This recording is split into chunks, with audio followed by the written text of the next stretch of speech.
Welcome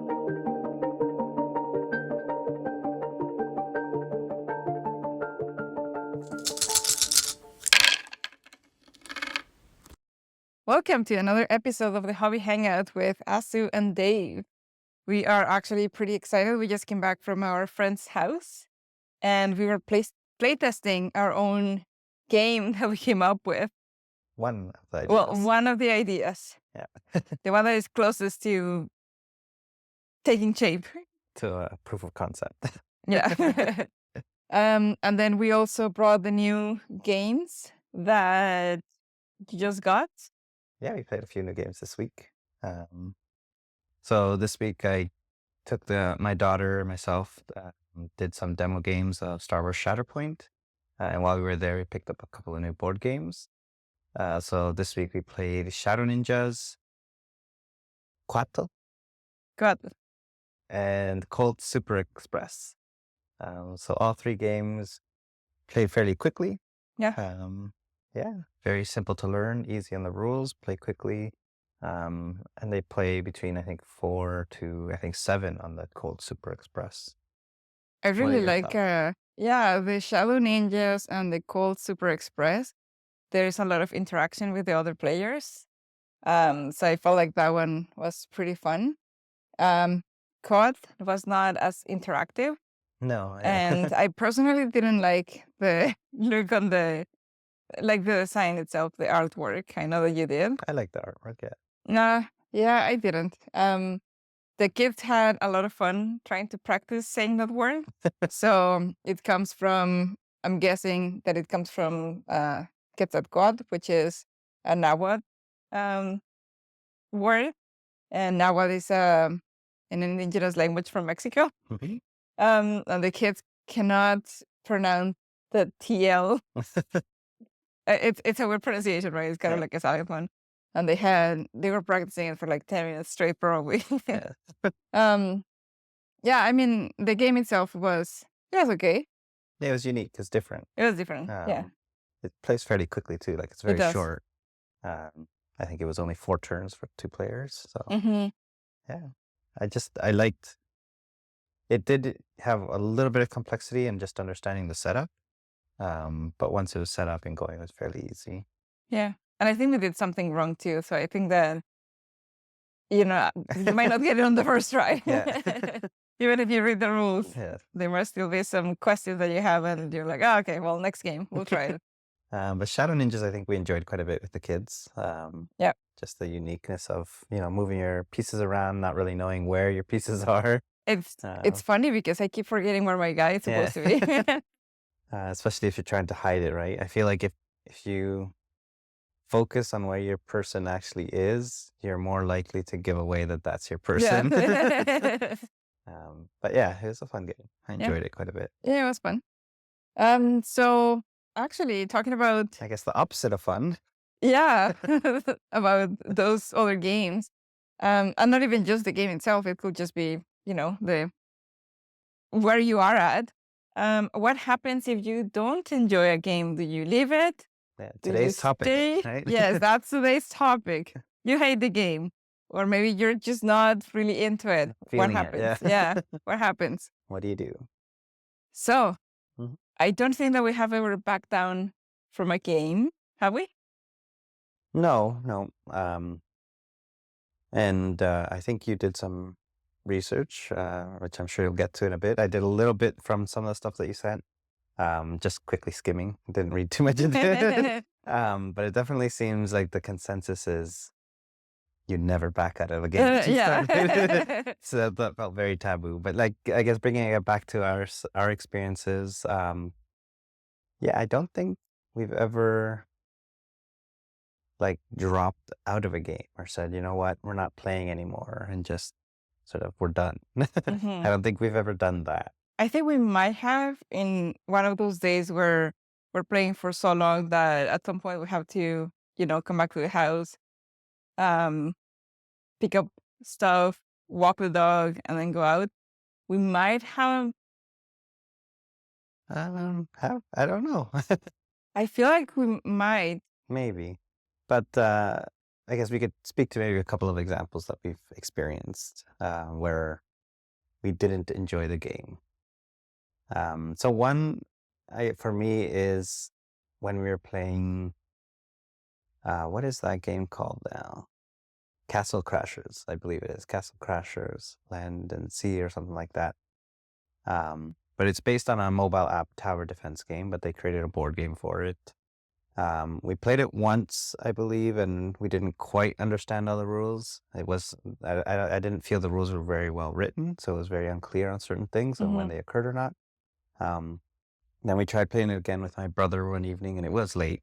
To be fair, it was very late when we started that And we game. all have kids, so Yeah. that makes a difference. Trying to Um, get them to sleep first. but yeah, we were playing through that game, and we all kept falling asleep.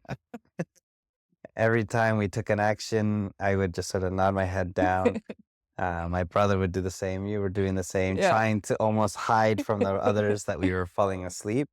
Um, but we must have played almost an hour of the game doing Probably. that. And I mean, the worst part is that as we're trying to hide our faces from everyone else, we didn't realize that everyone else was also Yeah. sleeping.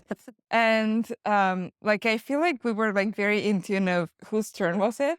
But I feel like at some point I was getting so lethargic that it makes me wonder, is there a time where we all were just sleeping and no one was going, no one was More taking than a turn? likely, yeah. Because I did feel like those turns were taking very long. So I guess in that case, I don't even think we finished it, to be honest. I have no Probably not. memory of whether or not we finished that game or not. Um, but I think at some point we all finally vocalized or we noticed that we were all tired and we all kind of said, I'm ready to go to bed. Yeah. But it wasn't really the game, right? It was we were tired, it was late.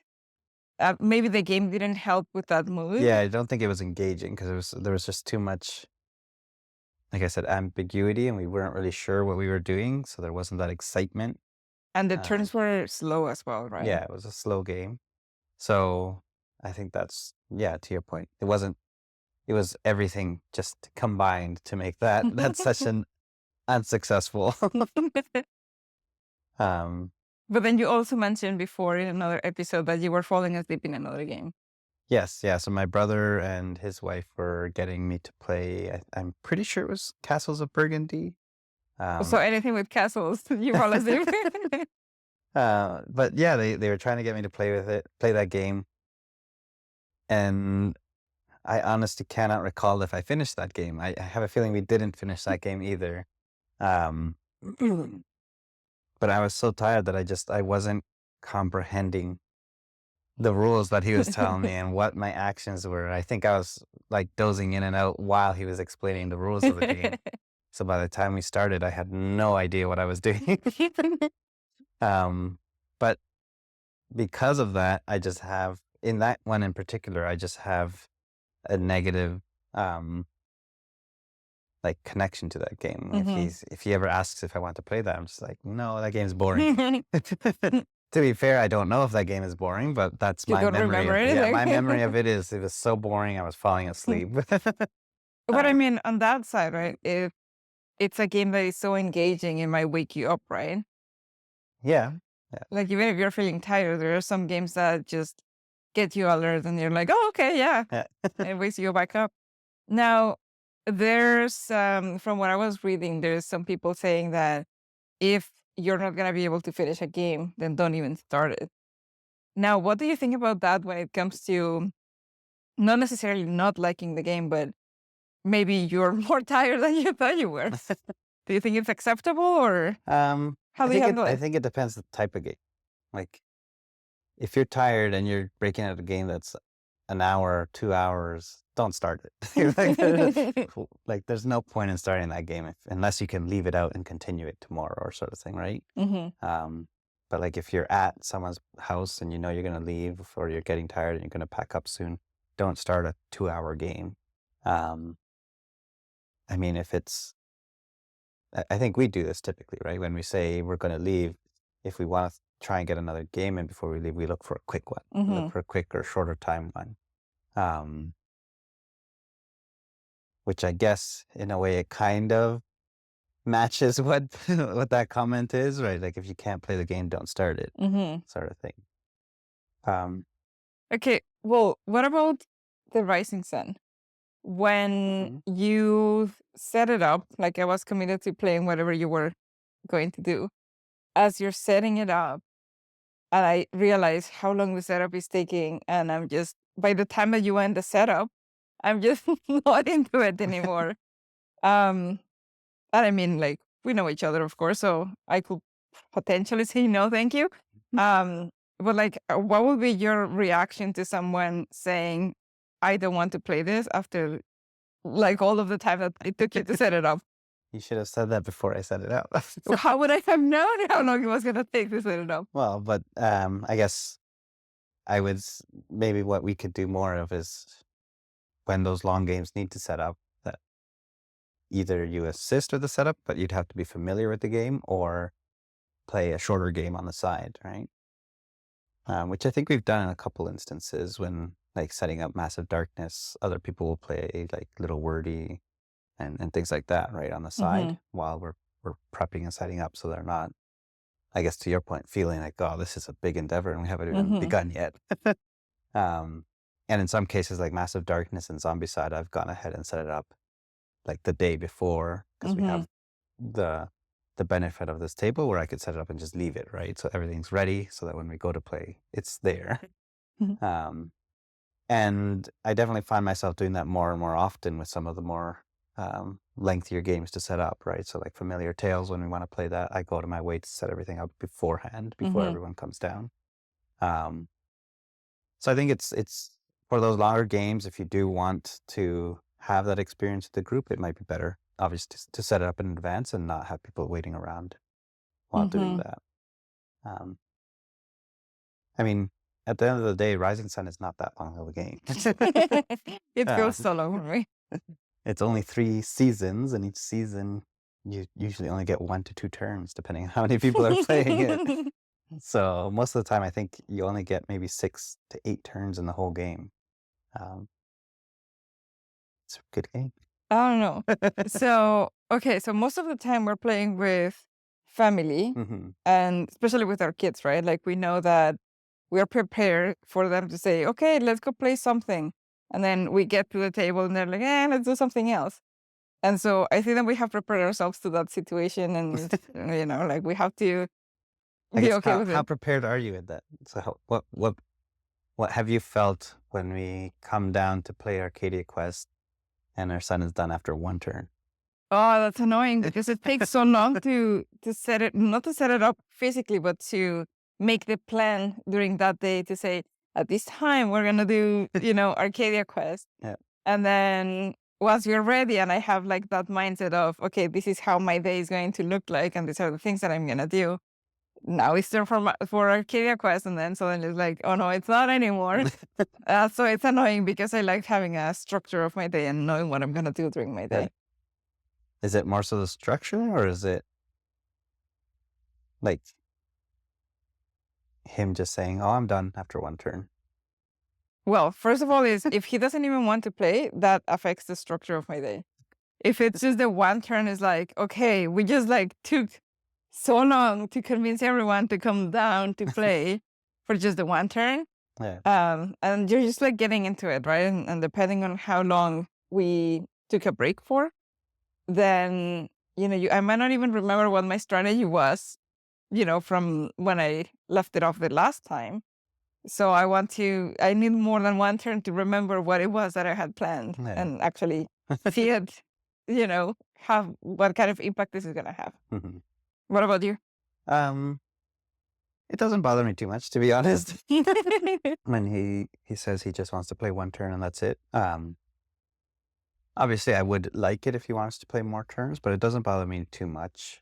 Although I have found that over, I guess maybe more recently, I do like the fact that the board games seem to be helping him with, at least I feel like, his attention span, right? Mhm, Um, the ability to focus and pay attention to something like the game for a longer period of time seems to be growing, which I think is a positive thing.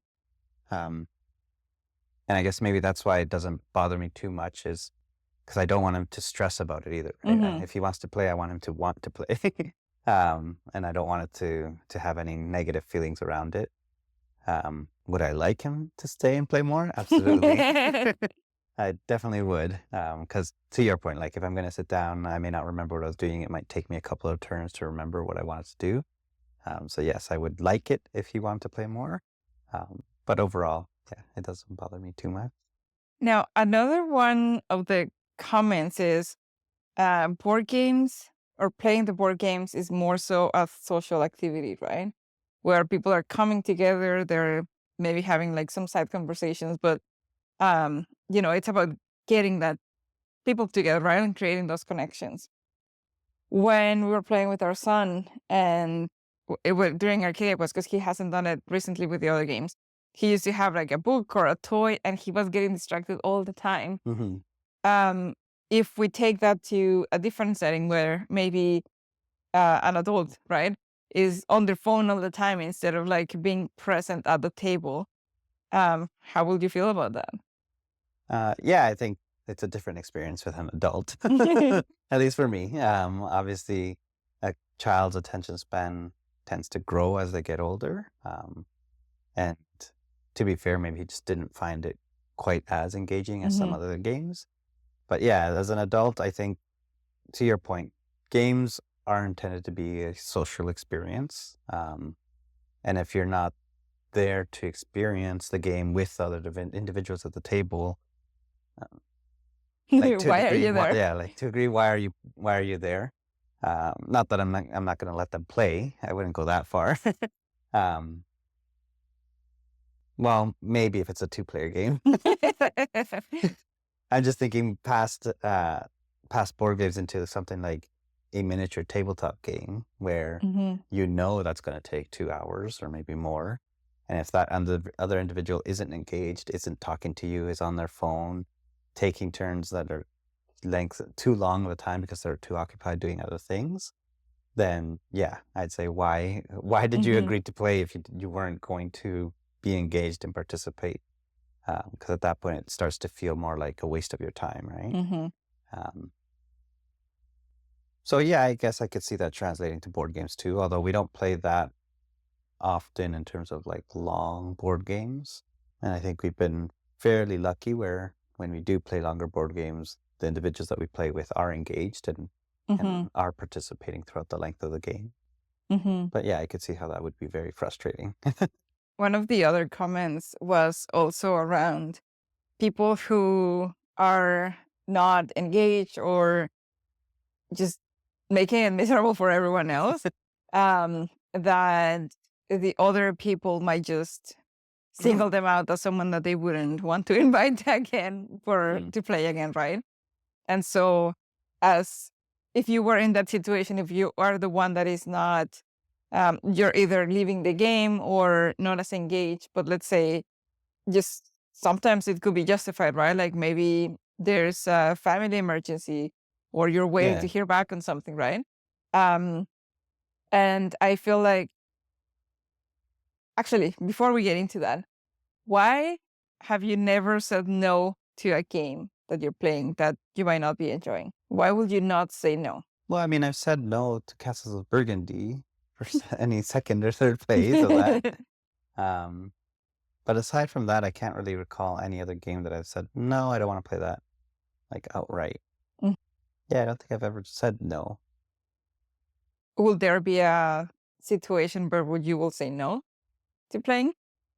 Um, I guess it would be something that I have played previously and simply did not enjoy.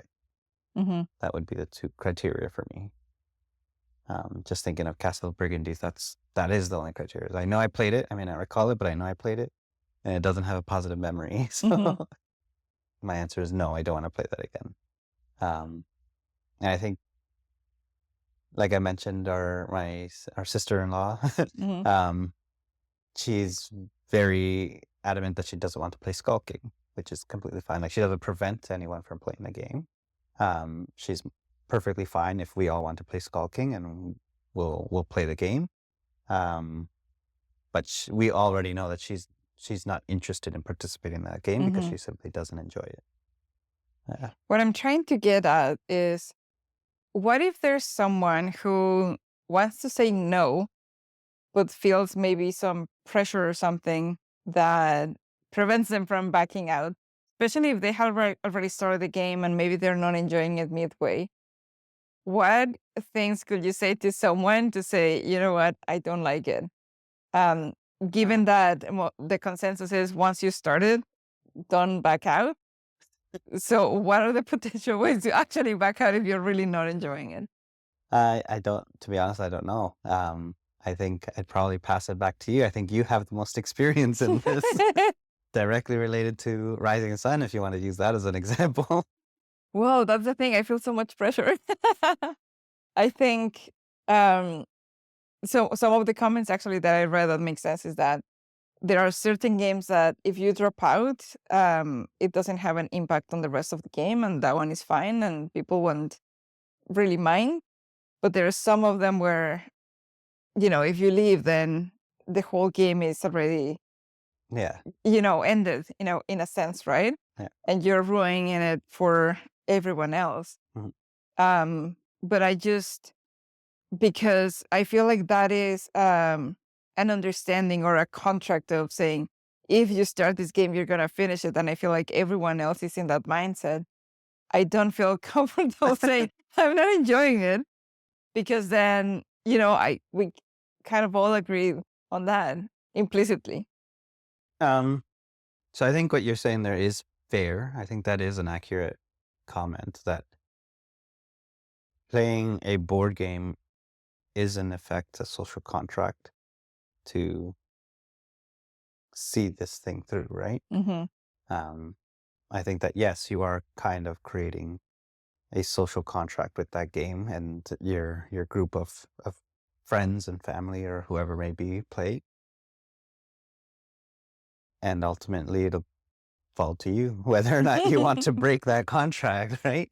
Understanding the repercussions, because to your point, some games may be completely ruined if you were to drop it out, Hmm. and if that is the case, I think you need to be clear with everyone around the table why you're dropping it. Hmm. You can't just simply say, "I'm done," Right. right?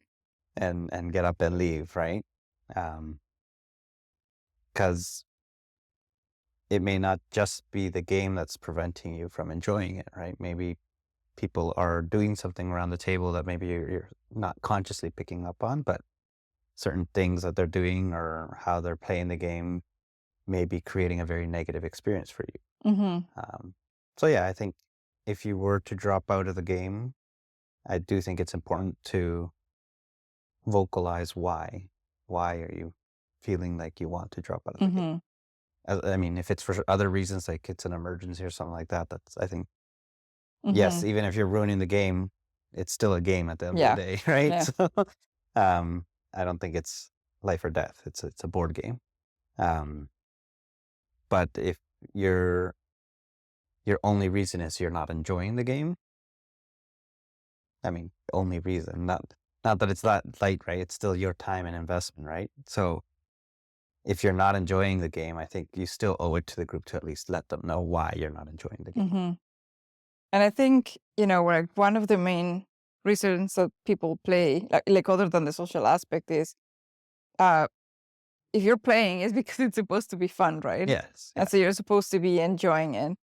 One of the things that I like, for example, back to the example of Rising Sun, is I think that it's important to be open to try new games. Not just, I mean, if you want to just do the ones that you have and keep playing it over and over, that's fine, right?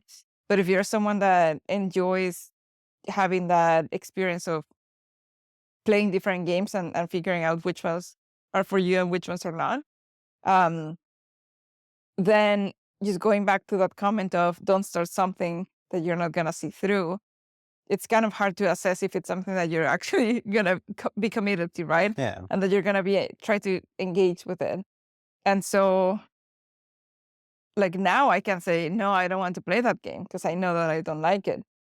But then the first time that we played it, I wasn't enjoying it, but yet I felt like I couldn't, like, how can I say that I don't enjoy it if I don't go through the whole thing, Yeah. right? But then, do you think that's fair for the rest of the people? Because, like, did you notice that I was not enjoying it? No. You were so into it that you Yeah. didn't notice it? At least I didn't ruin it for everyone else No. then. And to me, that brings it back to like if you're not enjoying it and that's why you want to quit, that I think you owe it to the group to talk about it, right? Mhm, Let them know because they may not realize that you're not enjoying it. mhm, Just assuming that they're picking up on your cues may not be enough.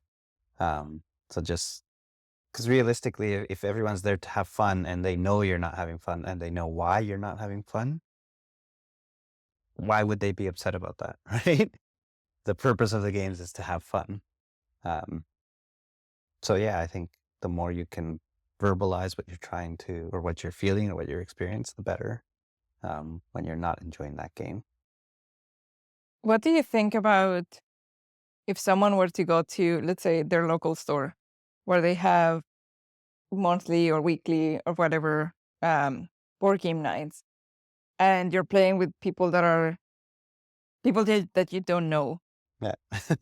How would you handle the situation? um, so I think that's where that social contract gets a little more Firm? real and firm. Yeah. um, because you're all potentially strangers. You may be playing a game you've never experienced before. Um, so if you are going to sit down to experience the game, one, yeah, you probably want to try and see as much of it through as you can. But I mean, some games don't get any different the further you go along, right? Mhm, At some point, it might just be, this is the game, this is all there is to it, and you have an understanding of it. It's just a matter of getting to the end.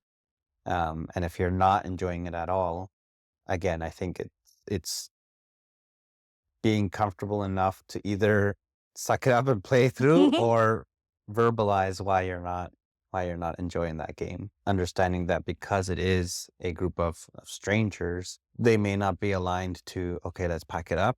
It may be mhm, more, okay, what can we do to have you drop out and we can continue, mhm, right? As long as you're aware that that may be a possibility of what's going to occur. Um, Especially if they're enjoying the game, right? And if mhm. it still works without you there, then that might be the result. And just knowing that that might be one of the outcome of you sharing your feelings. Um, I don't think you should take that as a negative. It's not that people don't want to play with you. It's Mhm. that they want to keep playing the game. They are enjoying it. They understand you don't enjoy it. They're not going to force you to keep playing. The other thing too is that, and I don't know if it happens at the stores, but the once a year where we do the whole marathon of board games at our friend's house, there's different tables, right, playing different games. So what if you start a game that you're like, okay, I'll give it a try, and maybe it's not the kind of game that you can just sleep out of.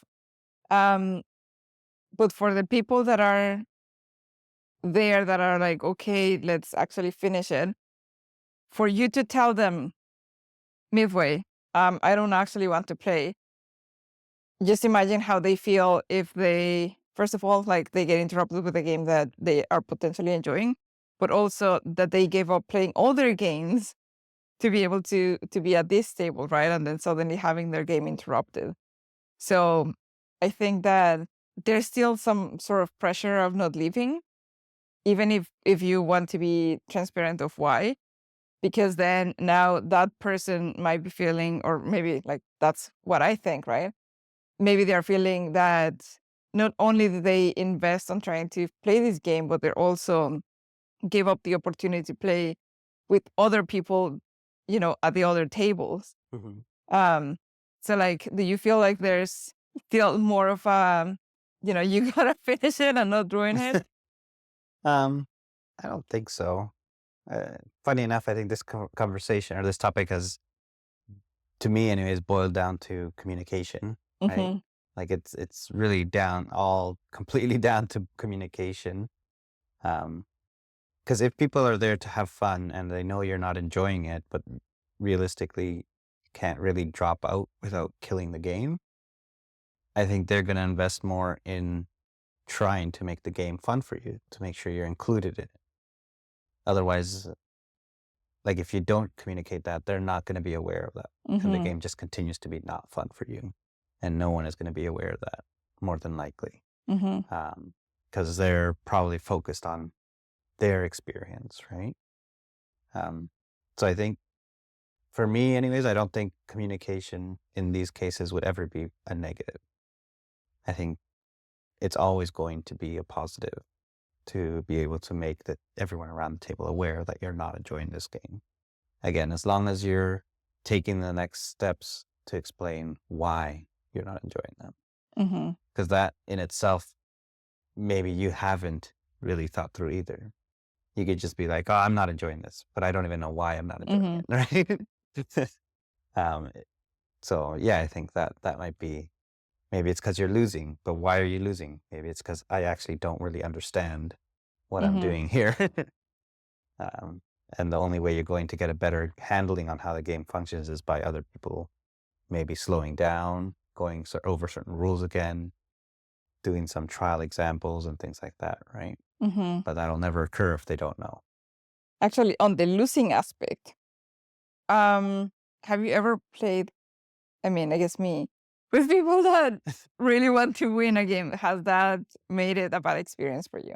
No, I don't think so. And I don't think you really encounter it quite as much in board games as you would in like tabletop war games.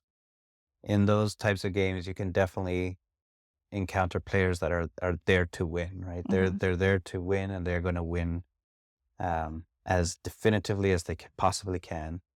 Um, and I've played against those a couple of players like that, and I mean, is it a positive experience for me? No. um, but I didn't like hate the game, and maybe the reason behind that was just because I don't play it quite as often. So for me, it was still a matter of at least I'm playing the game, right? Mhm. I'm getting my figures on the table, and I'm getting an opportunity to play the game, even though I'm losing horribly. Um, but yeah, I think I can definitely see how it would create a very negative experience, though. I could absolutely. Have you ever encountered, um, or have you ever played with someone that really likes to win and that maybe quits or is close to quitting because they're losing? Yeah, it's happened a couple of times again, and probably when I used to play a Warhammer Fantasy, I can recall a couple of players where you start to see that there's not much they can do to come back, and it can slightly ruin the experience. And again, it's not that you're trying to destroy them or anything like that. For me, I've always played to try and win the game, but I'm not there to railroad anybody. Like my when I build an army, it's usually around the theme that I want to go around. I don't try and get the best points and the best Mhm. units, right? It's like, oh, I like this unit, I'm going to use them even if they're horrible in the game. Mhm. um, but I've played a couple of games where the other person's losing, and I think one where they just simply said, "Oh, I can't come back from this," and they simply didn't even try, and they just said, I'm conceding." Mhm. Which kind of is a bummer, right? You don't even get to play a full game. Because I mean, I've played games where it looks like I was losing, and you come back at the very end with some good maneuvering and some strategizing. Um, so someone that's simply going to throw in the towel and not even consider that is definitely makes a negative experience. Um, and in other cases where you play the full game out, but once the game is done, the other individual is very adamant about their dice scores were they lost because of their dice. They couldn't roll Mhm. for anything. Um, and there's no conversations around, strategy and how units interacted. It's all about the failing of their dice rolls.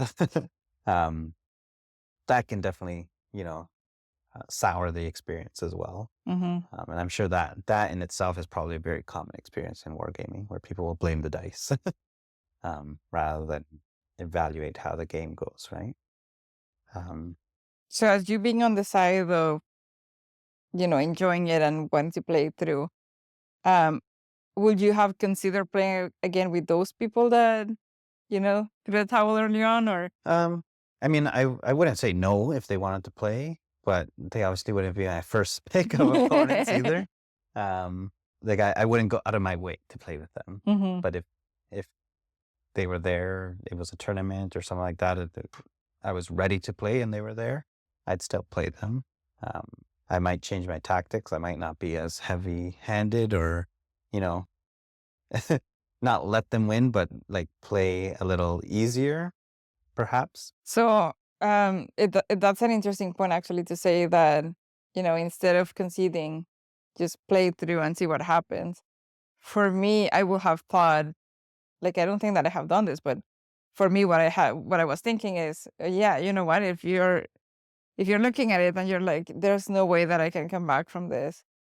Like, what is the point of keep playing it, right? But now that I hear from your side, it's like, well, I want to see what happens, right? And I want to get my whole playtime. Mhm. It actually makes sense, right? And I don't know if people will think like that, right? And they might just be like for me, I will have thought that I was doing you a favor. Like if I was losing so bad, and I'm like, there's no way that I can come back from this. Like in my mind, I will be like, well, like let's just end it here, right? Like Yeah. let's save it time. But then from what you're saying, you don't actually see that as saving time. You want to maximize your playtime. Yes, yeah. And I'm talking about like, you know, maybe I still have a good portion of my army, but I've lost maybe my best units or something like that, right? And saying, "Ah, I'm done." Like that's different from I have one character left and you have a whole army. Yeah. Yeah, okay. You're there's not much you can do, right?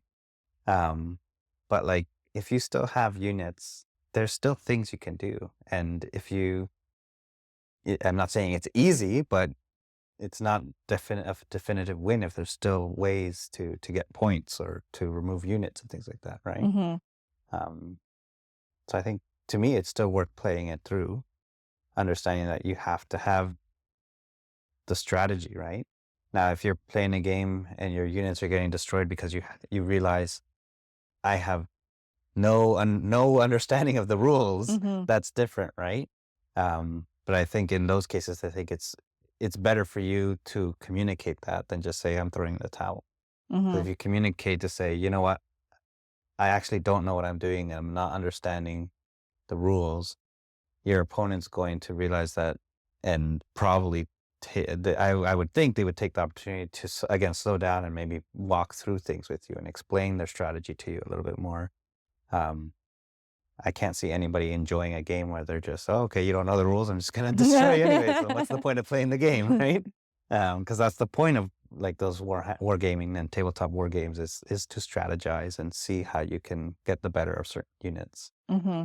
Uh, And I think even with board games, right? Like there's some games that you're scoring as you go, and you can see that you're like way behind, right? yeah. But I think that the point of playing it is that you can take risks that maybe in real life you don't take, right? Hmm. And try different strategies, and you can play it again at another time and try a different strategy. Yeah. And it's about like testing, right? And see what happens because there's no stakes on it, right? Like Hmm. once you pack it up, then it's gone. But I think that that's part of the experience, right? Like just going at it from different angles and trying new things every time that you play it. And like, who knows? Maybe like you're way behind, but maybe you will catch up, or maybe you will realize, that game. Once you're behind, there's no way to catch up. Doesn't matter what you try, and maybe it's a game that is just not worth playing, right? And you will know that. Yeah. As an example, like I was learning how to play the tabletop game of A Song of Ice and Fire. Hmm. Uh, so I was learning it. I obviously did not have a very good understanding of the rules, but I was learning it. Um, I could see I was losing the fight. Um, and I remember like one of what was supposed to be one of my strongest units, a cavalry unit, was engaged, and I took some wounds. And then on my turn, I can't remember how, but I know I disengaged and had pulled back. And the other player assumed that I was simply going to charge back at them, right? Because that seems like a logical thing. I'd get extra hits and things like that. Hmm. Um, but instead, what I decided to do is when I had disengaged, I had rotated them, and somehow I got a charge on a unit on their flank. So now I was doing a ton of damage, and I destroyed that unit. but obviously now it's flanked to the original unit. So they're like, why would you do that? But then I had played something else that allowed a separate unit to flank that unit. And just because of those actions, the game turned so quickly where I was losing and I was almost dead even. And it wasn't because I had mastered the rules. It's just, I was like, oh, I could do this based on the cards I had. I was like, he would probably assume that I'm just going to try and win a war of attrition here and hopefully get the better of him. But it'll make more sense if I simply start flanking these units. Um, but yeah, it was, again, it wasn't that I overly strategized or anything. It was just trying to understand the rules and trying to use what I had left in my army to score as many points as I could. Back to your earlier, you were asking about sort of your expectations on enjoying the game and whether you continue. One thing that was coming to mind was I think it definitely differs very greatly when you're playing with adults versus kids. Because obviously there's a lot of kids games that I don't overly enjoy because obviously there's very simple rule sets to it or there's no real strategy to it or things like that. But if I see that they enjoy it and they want to play it, I will still play it with them, right? I'm not going to say, no, I don't want to play that game. So I think that's a very different approach depending on the age group that you're playing with. But I think it's also because there's different goals. So when you're playing with other adults or with people that understand the rules or more, games that are kind of like close to your preferences, the goal is to have fun. Whereas when we're playing with our kids, the goal is for them to have fun or Yeah. for them to learn something new, right? Like get them to practice their reading, getting them to practice their logic, math, things like that. And so it's not about your And have fun. yeah, but it's not about you enjoying it, right? It's about making it fun for the kids, Yeah. not necessarily for you. Yeah, that's true. It's like any other kid activity, right? Yeah. Sometimes even if you don't enjoy it, you still do it because that's what's gonna make them have fun. Yeah. I guess one other example is many years ago, we went to a board game night to try, someone was I think they were play testing a game that they were developing. And we put our hands up and said, sure, we'll play with you. I don't remember a lot about that game. I Wasn't it definitely trains? remember, I think it was traveling or something like that, but I also Yeah, have a feeling like was it about sports? Or I feel I like it was don't know. sports and traveling or something, but all I definitely remember is I did not enjoy that game. Yeah, I did not enjoy it. It took way too long. But to be fair, I don't think we didn't back then. we didn't back down, but we also didn't vocalize any of our We feedback. didn't know. um, which, I'm actually yeah, pretty sure that we were like, okay, yeah, sure. Like, if we provided feedback, it was probably the positive things that we found. I don't think that we would have made it sound as in this is your area of improvement, which is a bad thing to do if you're testing, right? Like, what they want to do is to know where is it lacking, yeah, right? yeah. But maybe, again, we were fairly new to, I want to say, that environment and that concept of Yeah. play testing. Um, so yeah, again, I don't think we were the best candidates to do that. But to your point, yeah, I don't think we provided any helpful feedback either. No. Um, but I think that's something that we probably should have provided feedback and probably asked to stop playing that game at some point, rather than playing it through because we had gone there to experience sort of the game nights and we were stuck playing this game while other people were playing games that we knew and we liked. Yeah. Yeah. And you can just sort of watch them play games having fun while you're stuck Yeah. playing this, right? So yeah, I think that was an unfortunate experience for me. I don't know. I Assume don't for you think as well, but well, yeah, I felt like a waste of time because I'm pretty sure that it was one of those times when we had someone watching the kids, which we usually yeah, don't get, right? And then going out and not necessarily enjoying that time is uh, not so great.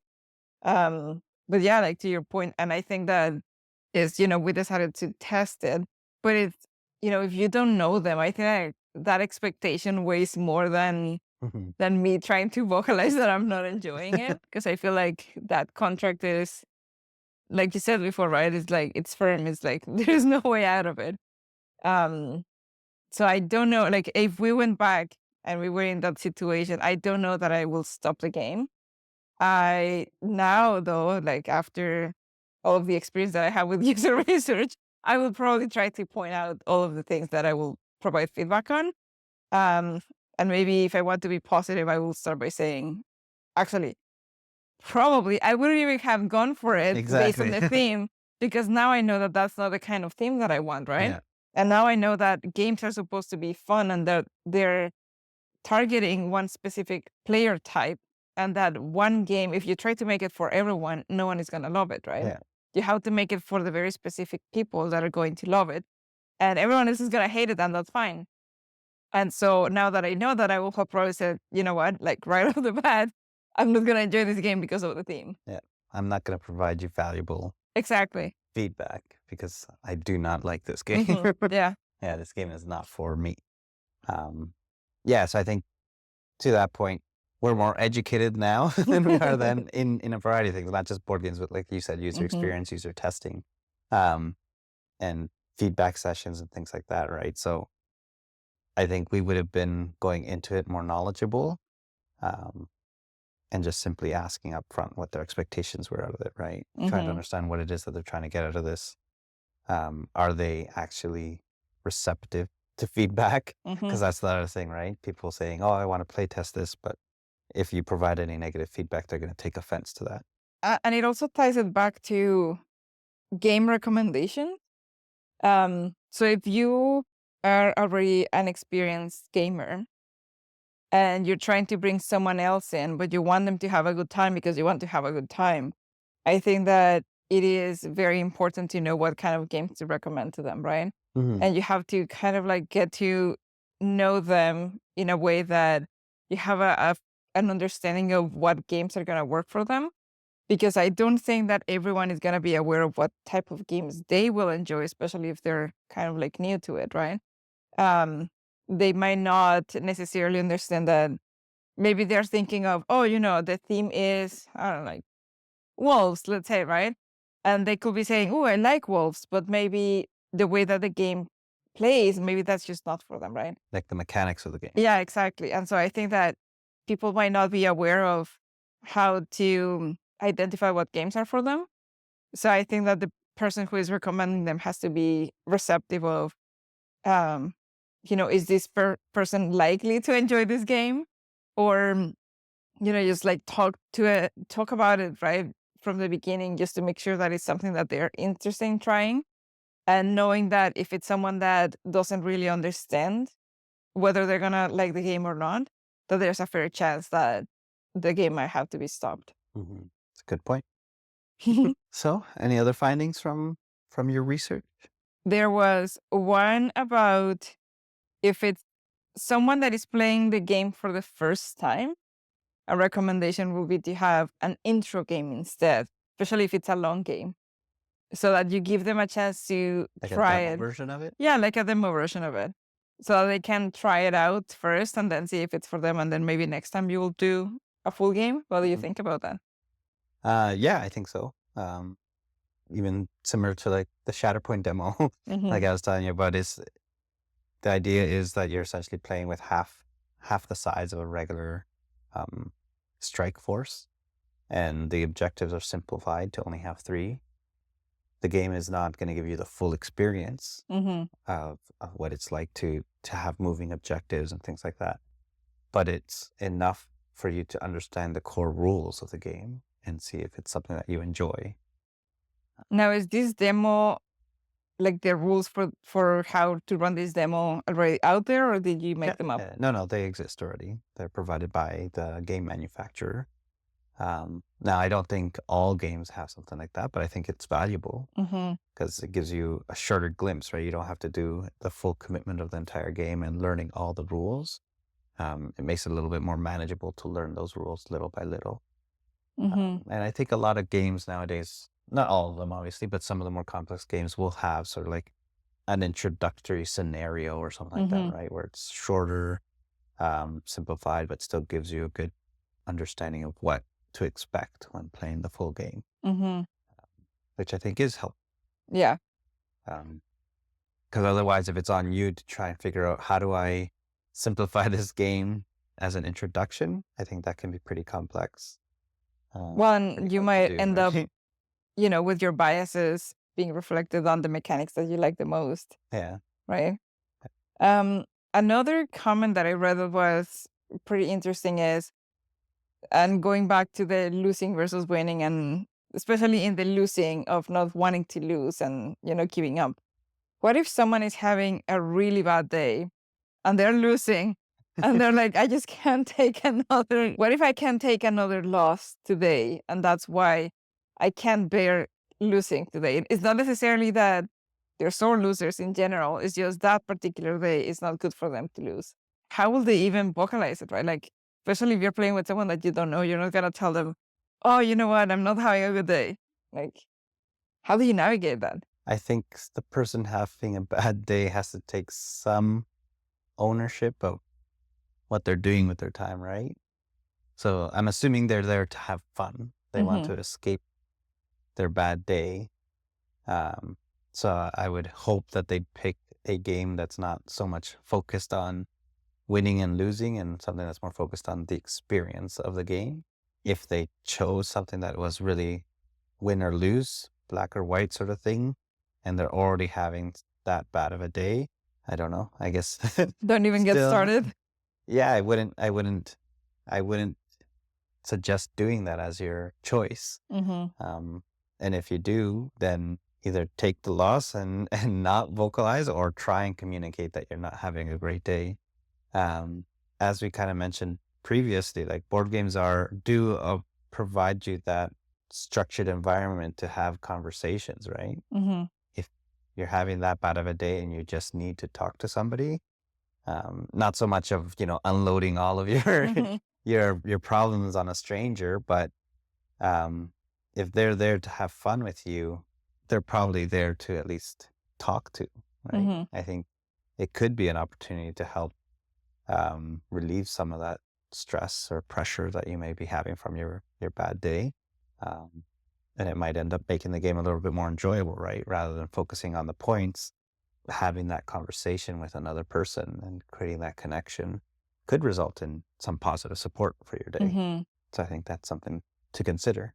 Yeah. And it also goes back to picking the right game. It's not just about picking the right game for you or for the person that you're playing with, but also accommodating it to your day, to your schedule, to Yeah. make sure that you can fulfill your social obligation And of that you're having a having good time. fun, right? Yeah. You're there to have fun. Have It's a fun. game, It's, have fun. yeah. Don't play a game that's gonna make you feel worse about your day. So, I mean, I guess that's the highlight of this conversation, right? Is it has to be fun. If it's not fun, then you have to communicate that and figure out why. Why it's not fun. Yeah. Yeah. And I guess also, um, if it's your first time playing that game, just try to finish it, right? Because otherwise, how are you gonna understand why you don't like it? Mhm. You don't know, like some games are repetitive, and you might know what to expect, but some other ones, like it just changes midway, right? Yeah. And so if you don't get to experience the whole game, how can you really tell that it's not a game for you, or how can you really tell that the game doesn't work for you? Yeah, And and don't I think fall asleep. to that point, I think you owe it to yourself, right? If you can clearly see that you're not enjoying this game, maybe take the next couple of turns to try and figure out why you're not Hmm. enjoying the game. It can't just be because you're losing. Why are you not enjoying this game? Hmm. Why are you losing? And take a couple of turns to really try and figure that out while you're playing the game. Hmm. And then communicate it. Yep, absolutely. Because then it's not the same to say, oh, I'm losing, I'm Yeah. done, than to say, you know what, I'm losing because this, and that. Especially if it's like something where, this is the reasons. We have X number of turns back. There's literally no way I can make any progress in this Hmm. game. At that point, it's not even worth playing the rest of the game, right? We already know the outcome of the game at this point. or who knows, maybe the other person will give you some ideas. So Yeah, have to exactly. turn it around. Yeah. All right. So I think that brings us to the end of today's episode. It does. Awesome. Another problem solved in this world. So take your naps. Don't fall asleep. Yes. You know what? I was actually thinking for our next trip, we should probably play Tiwanaku again. Such a good game. All right. Yeah, We can bring let's that. bring it. But do not bring Rising Sun. We can bring Rising Sun. No, we don't have to bring it. There's no one else that is going to be willing to play it with you. I don't know. I think my mom and dad would join me. Yeah, I'll take an nap while you do that. All right. Well, everyone that tuned in for today's episode, thank you, and we'll see you on the next one. All right. Don't forget to subscribe. Enjoy your gaming. Bye. Bye.